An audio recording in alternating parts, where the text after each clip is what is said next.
एक गांव था जहां एक ब्राह्मण रहता था। ब्राह्मण माँ दुर्गा का परम भक्त था। वह माँ दुर्गा का दर्शन करना चाहता था। उसके बाद ब्राह्मण अपने गुरु का आशीर्वाद लेकर निकल पड़ा घने जंगल की ओर।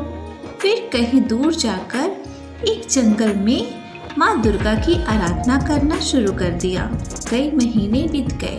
बारिश, आंधी, तूफान सहकर ब्राह्मण ने अपनी तपस्या जारी रखी। ये देख माँ दुर्गा ब्राह्मण को अपना दर्शन दी और बोली, पुत्र, मैं तुम्हारी तपस्या से बहुत खुश हूँ। बताओ तुम्हें क्या चाहिए?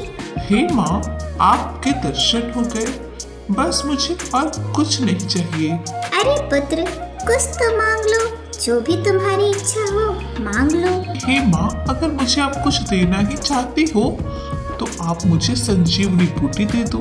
माँ दुर्गा ने ब्राह्मण को संजीवनी बूटी दे दी और बोला, अब तुम इस संजीवनी से किसी मरे को जिंदा कर सकते हो और वो ताकतवर हो जाएगा। ये संजीवनी कभी भी नहीं सूखेगी और कभी खत्म भी नहीं होगी। उसके बाद दुर्गा जी गायब हो जाती हैं। ब्राह्मण घर की तरफ निकल पड़ा। सोचने लगा, अब गांव में किसी को कोई दुख नहीं होगा।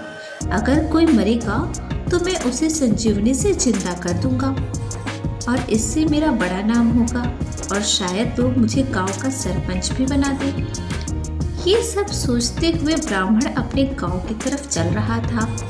फिर उसके मन में ख्याल आया, कहीं ये संजीवनी झूठी तो नहीं, कहीं ये काम ही न करे तो। फिर ब्राह्मण ने सोचा कि क्यों न इसका कहीं उपयोग करके इसकी परीक्षा कर ली जाए। इधर उधर भटकने के बाद ब्राह्मण को एक मरा हुआ शेर दिखाई दिया। उसने संजीवनी के पत्ते को रगड़कर उसका रस उस शेर पर डालने लगा।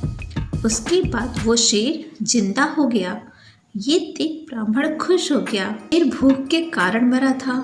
जब शेर जिंदा हुआ तो वह पहले से और ताकतवर हो गया और शेर गरज के ब्राह्मण को पकड़कर खा गया।